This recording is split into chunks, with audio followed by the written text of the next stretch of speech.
Good evening, everyone. I'm your host, Rod Singh, and you're watching the weekly podcast. And I have my co host along with me. Good page at 12. Thank you, Guthej, for being with me tonight. And guys, as you can see, we have our guest tonight with us, and I wanted to give a introduction. But first of all, I want to say it's our honor to have him on our show today because he actually does not require an introduction. He is I would say, if a lot of folks that they are politically informed that are one of the Indian person back in 1950s that was in the Congress, that was Dilip Sawant. But after that, if anybody names comes in the Central Valley or California, or I believe it would be right to say in the entire United States, it would be Tejman, who ran for first time a city council in Yuba City in 2002. So he is sitting with us tonight, and it's our honor to have him. So I would like to welcome him and share some journey about himself with us and with the audience. Thank you. Thank you, Raj. Thank you. It's an honor to be here, and I appreciate the work you guys are doing, um, being providing me a stage and being able to share um, uh, some information with your viewers. Thank No, you. Thank thank you you. very much, sir. So sincerely appreciate that. So we all know you, but yeah, let's for some of the listeners who may be wondering about your journey. So from where you started and till date, let's please share some more about you. Okay, well, I'll give you.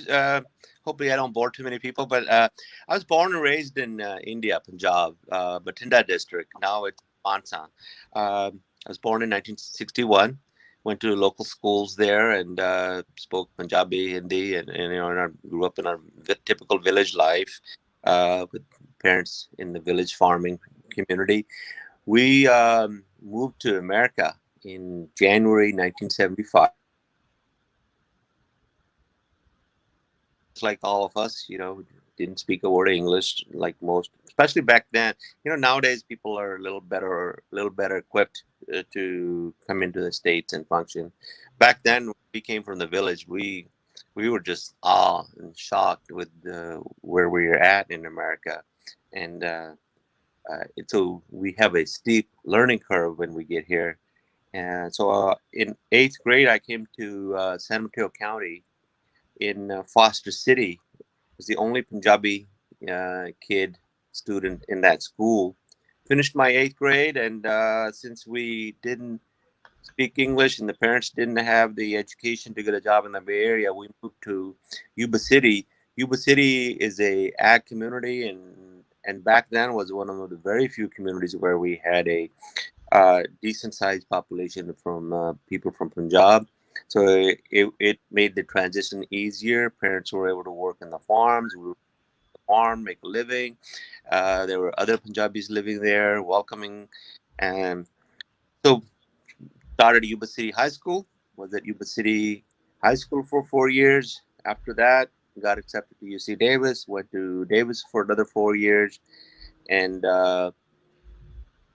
worked odd jobs with the state and so forth, and finally got my job in my field, which is environmental health, which deals with restaurant inspections and well permits, septic permits, gas stations, underground tanks, schools, landfills, typical environmental health work. So I did that for 32 years in Yuba City, in Yuba County. Actually, it's in Marysville. That gave me, as you grow, gave me an opportunity to be more involved in our community. Initially, from about 75 to 80, or even early 80s, there was a very small population, Punjabi speaking population in here in America. We didn't really have the culture, the music. We didn't have TV shows. We didn't have the festivals. We didn't have these big weddings. We didn't have a lot of gurdwaras. Uh, we first Gurdwara, I mean, first Gurdwara is in Stockton, built in early 1900s. But after that, second one was here in Yuba City, built in 1969. So you can imagine there weren't a lot of places to gather. Uh, but even the Gurdwara, you go with your parents as a kid, and then um, Sunday program. That was about it. All the weddings back then were taking place back in Punjab. Everybody, as you became a marriage age, you went back to Punjab and got married. and so really didn't have much interaction. You were becoming more Americanized quickly, assimilating into the American culture, and it was great that quickly you become accustomed to the customs and culture here, and so you can get the most benefit of the America. It was bad that you're forgetting your, uh, you're losing your culture.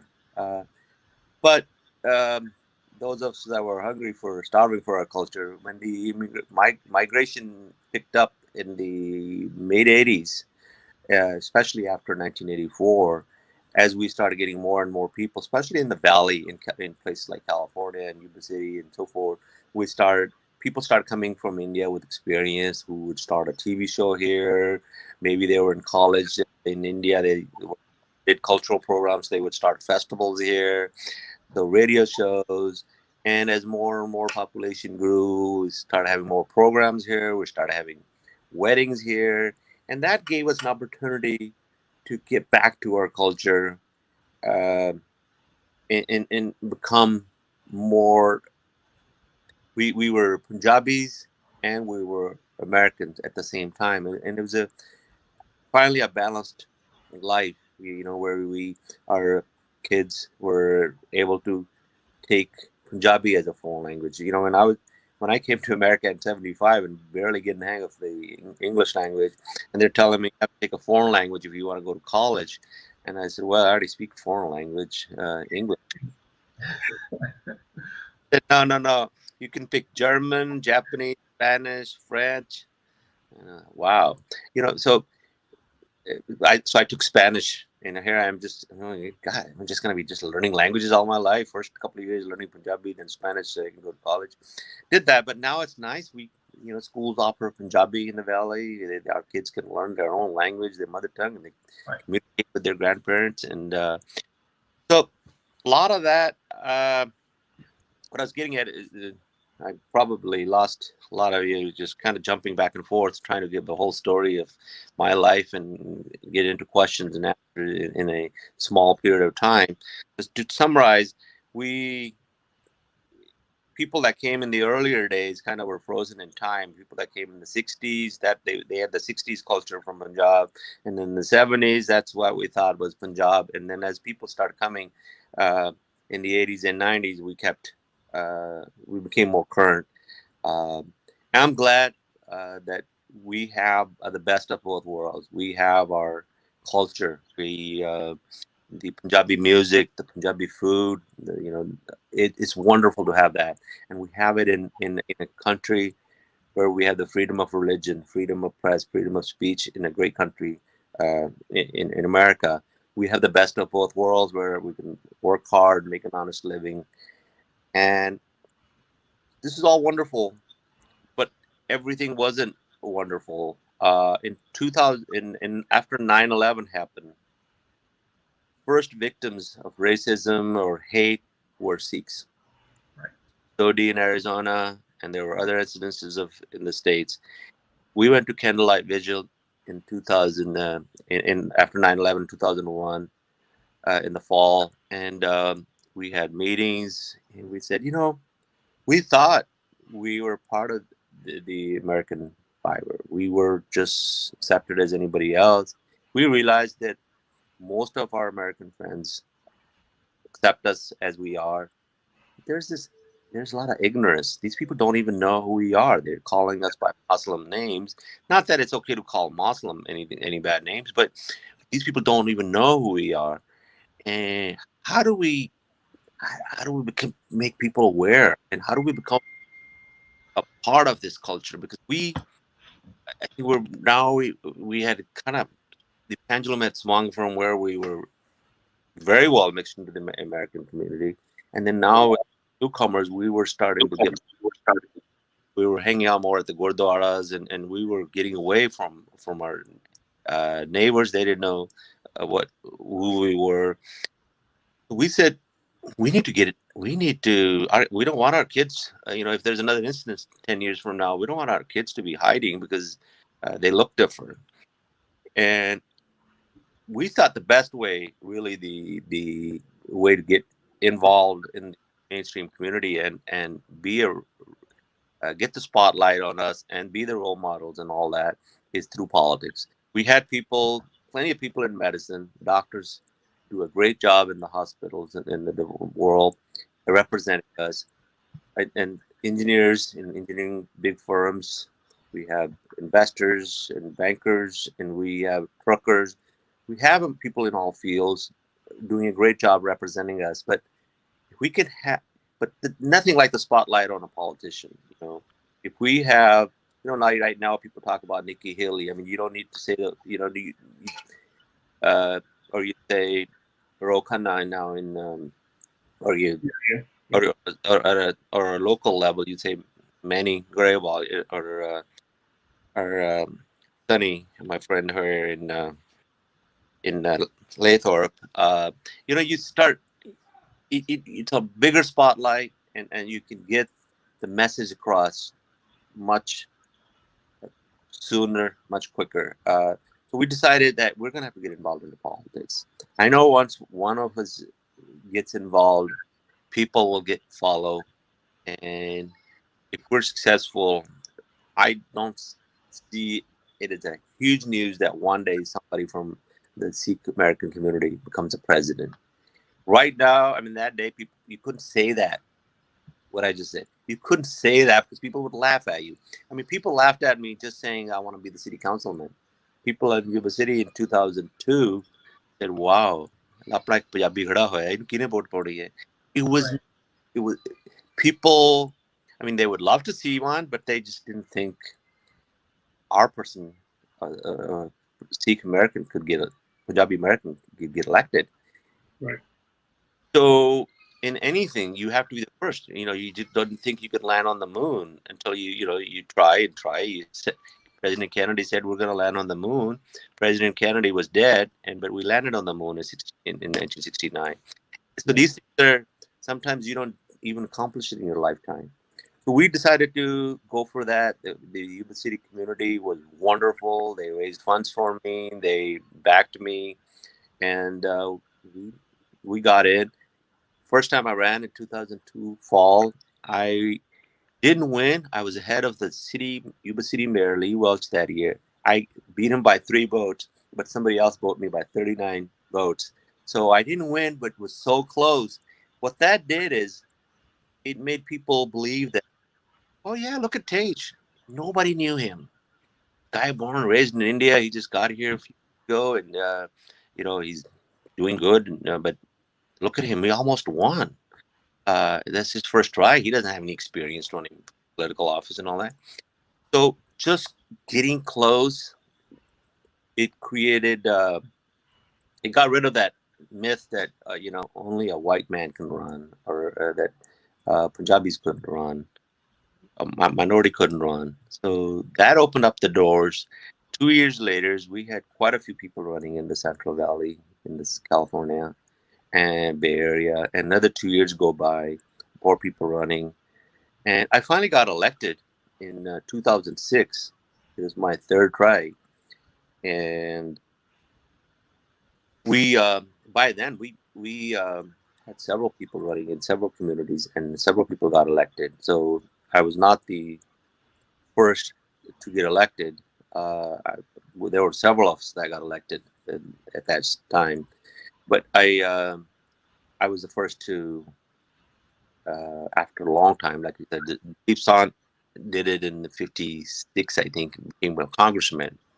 Very huge accomplishment. First Asian, first person from the whole Asia continent that was Right. elected to that big office. But after that, I don't know what happened, but people just didn't. And he wasn't very open about who he is. He tried to keep his name, not use his last name, just try to disguise himself because racism was blunt in those days.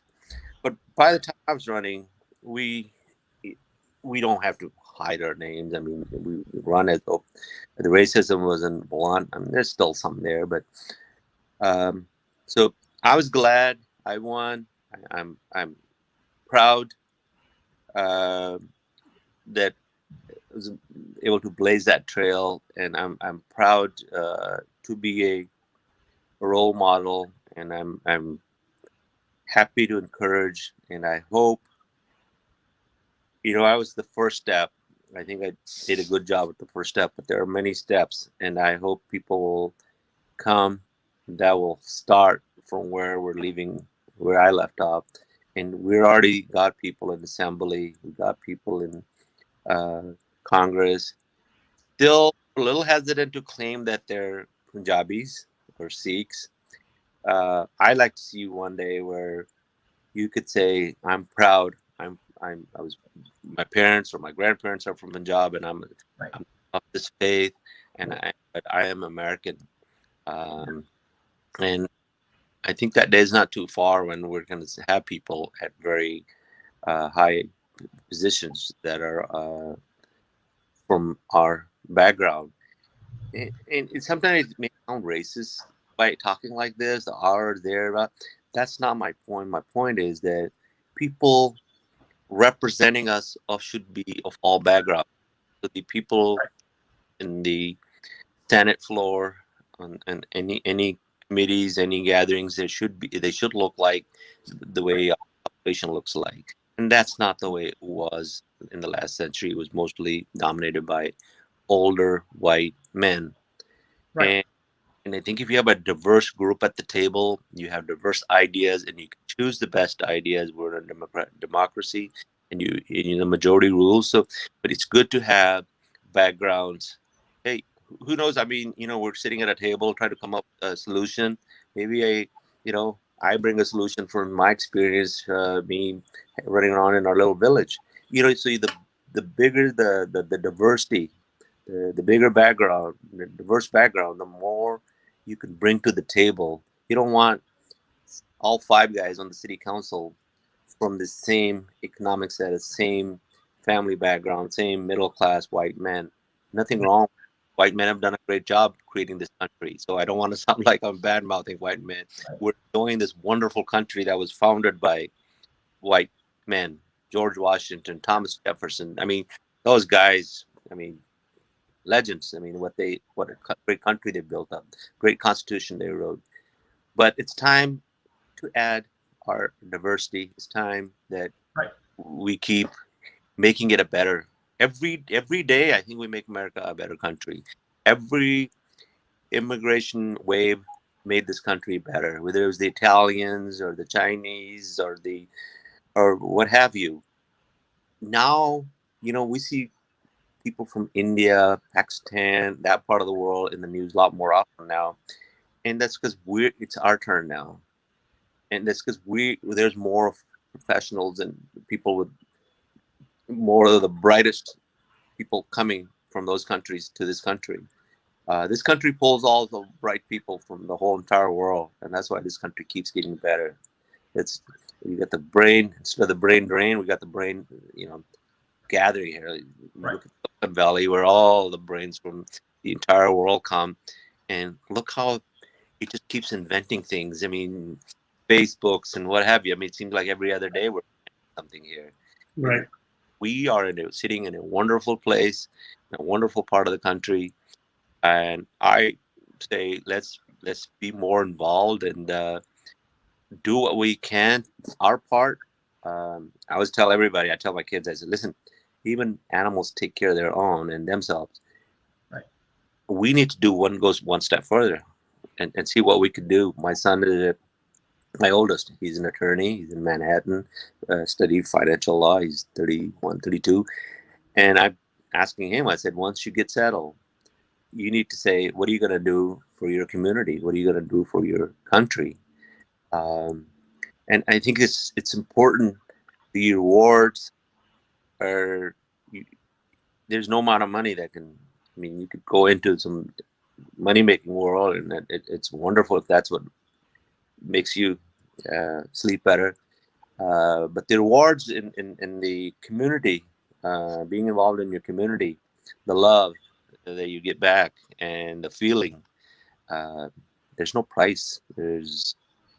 Uh, it's I was my daughter was in New York a couple of years back, and she was in a taxi, and our taxi driver was a Sikh, turban wearing Punjabi man, and he asked my daughter, "Where are you from?" She goes, "Oh, I'm from Yuba City." She goes, "Oh, do you know?" He goes, "Do you know Tejman?" And my daughter is just like, "Wow, this guy knows my dad." I mean, or I'm just her dad, you know, no, but nothing special. But him saying that to her, it was just, it what, and the guy wouldn't accept money from her. I mean, here she is in a strange part of the world that she's not. And here's a guy giving her a free ride. Right. So that's it's wonderful.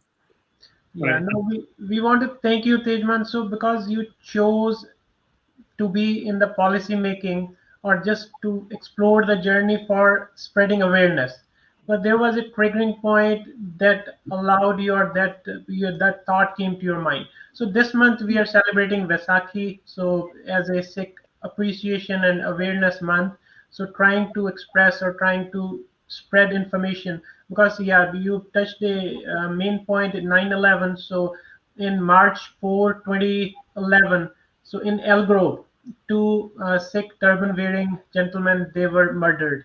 Then on August 5, 2012, in Wisconsin Oak Creek, six turban-wearing men, they were murdered. Because those were the things, because of misinformation, misidentification. So you chose this route to follow the policy making, to spread awareness, to share the values who Sikh are. So if they will learn, so if you are on the table, you will be making decisions, you will be bringing some points, they will be able to learn. So what is his thought process, from where this person is coming. So we all appreciate you for choosing this path just to spread awareness and information. So now I'll take it back to Raj.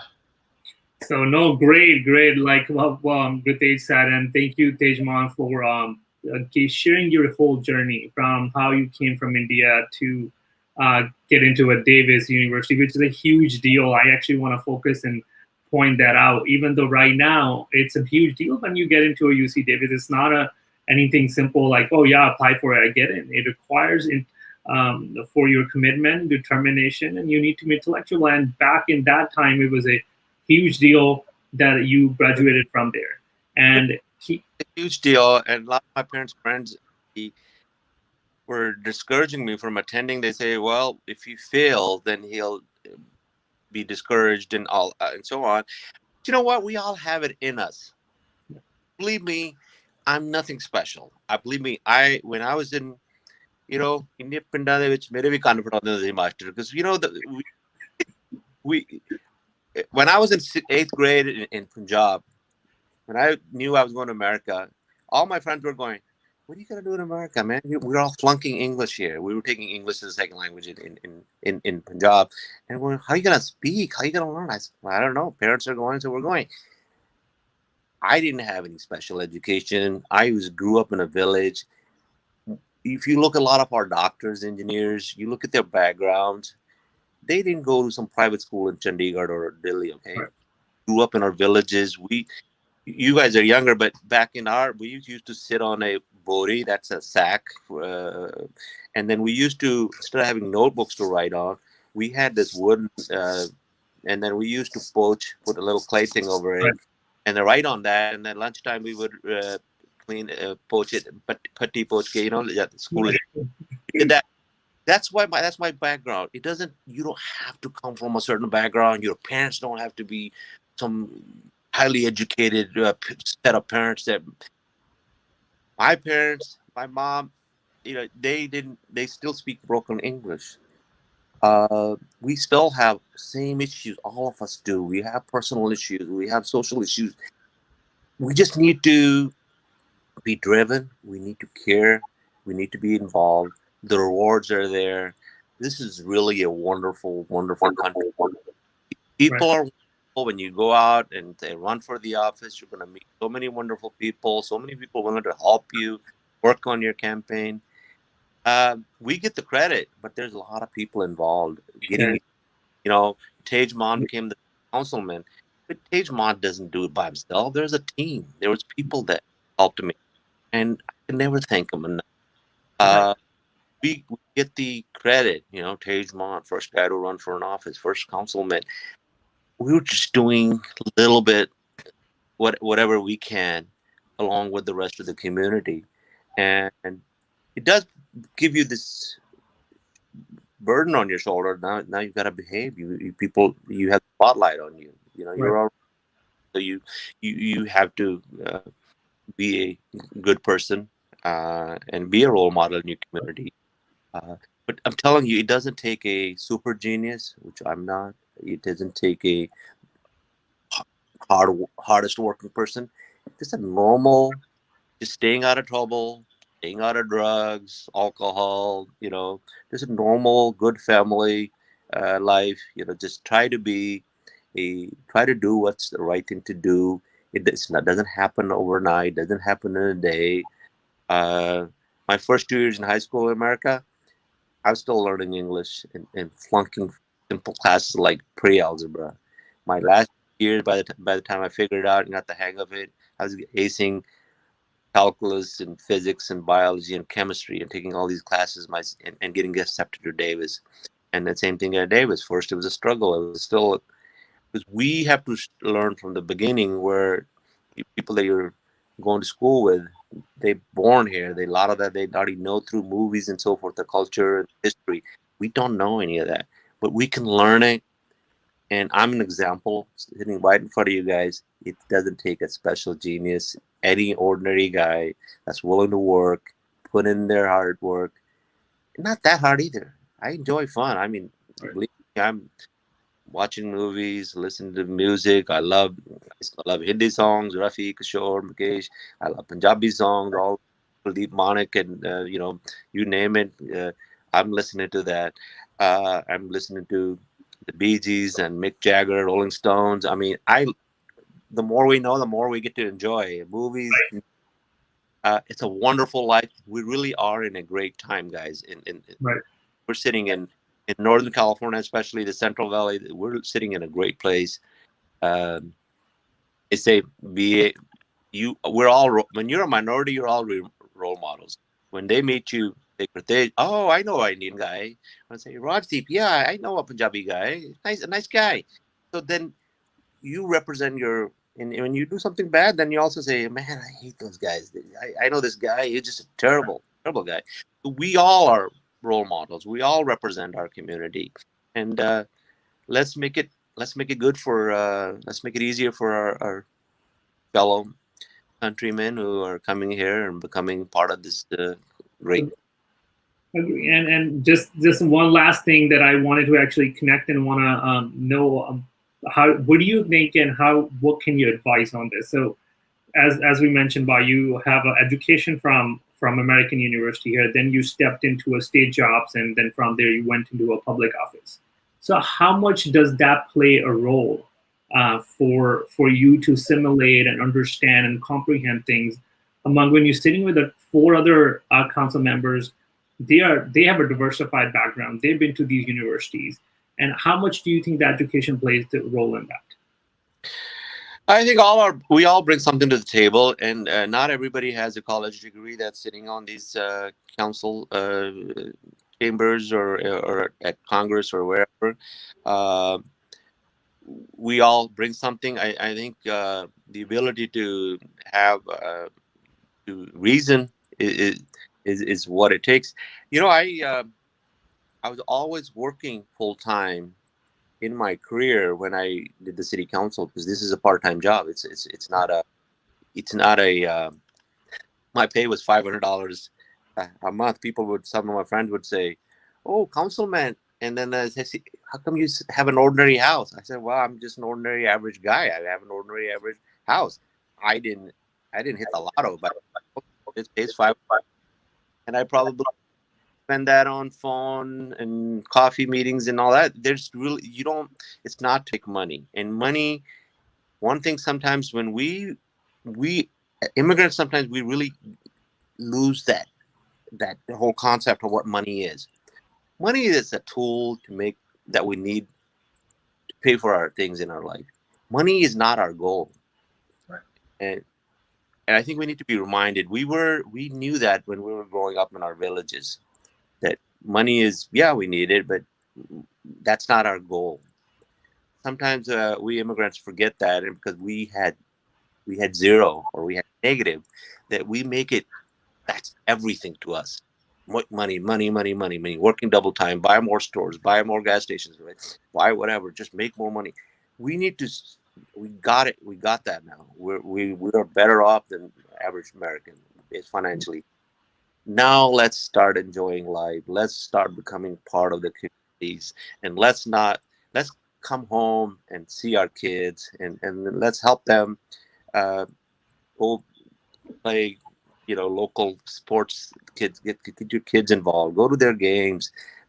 Enjoy life. Money is only a small part of life. Don't end up with a bunch of millions of dollars and nothing else at the end of your life. Uh, that won't get you anywhere, because then when the call comes upstairs, you got that sack of money there and nothing else. You don't want to end up in that. So uh, politics, any community work, you're going to lose money. You're not going to make money, unlike in India where politicians make. You lose money, but you gain so much love from the community, that it makes it worth it. And you could do these things. You could be on a planning commission, park commission, any community organizations, uh, and make a difference in your community. Uh, you don't have to give up your 8 to 5 job. Right.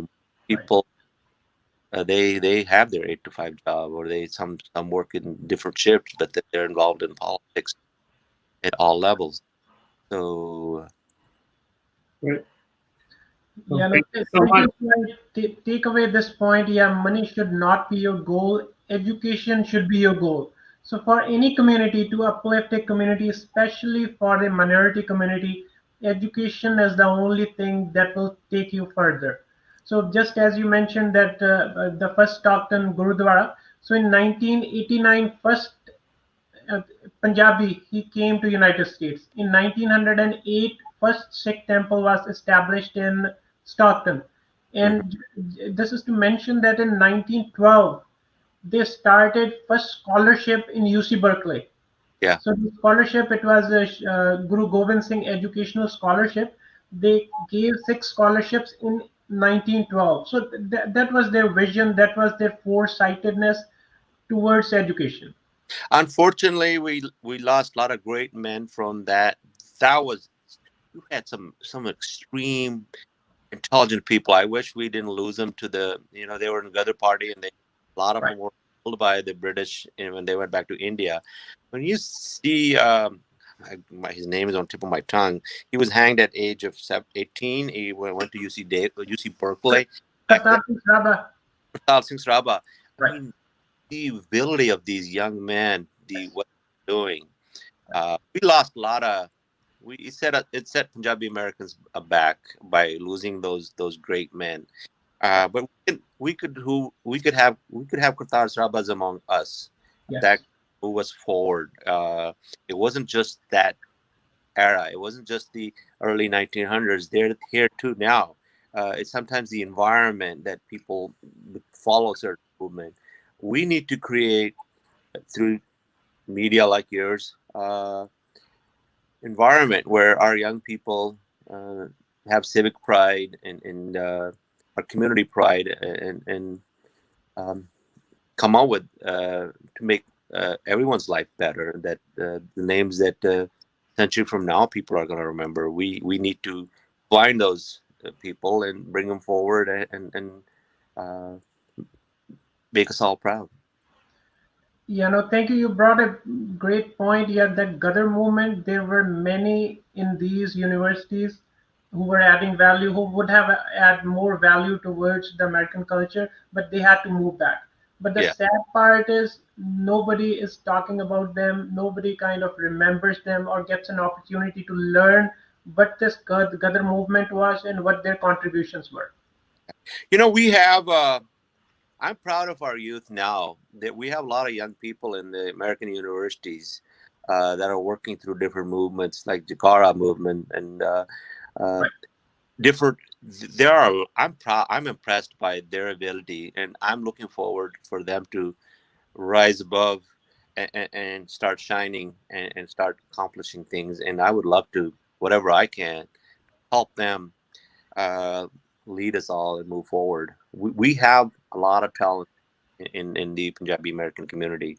We really do. I'm proud of our young men and young ladies at the university level. I get to meet quite a few of them, and I'm impressed, and I encourage them to follow their passion and do what they can, make their parents proud and make our whole community proud.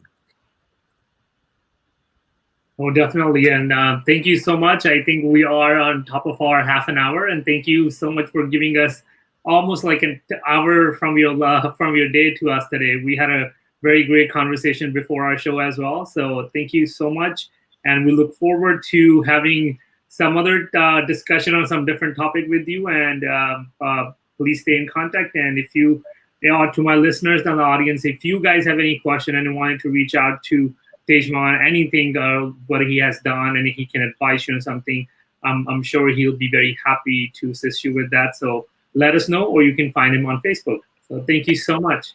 Anytime, guys, you can message me on the Facebook. Feel free to call me if you want to discuss any of this. I'm pretty busy, but I'll take the time out. 530-300-7800. Tejman on the Facebook, TEJMAAN. Thank you, guys. Thank you for what you're doing. We're all doing our little part. Thank you very much, sir. It was a great learning opportunity for us as well for our listeners. So thank you very much. Appreciate that. Thank you, guys. All right.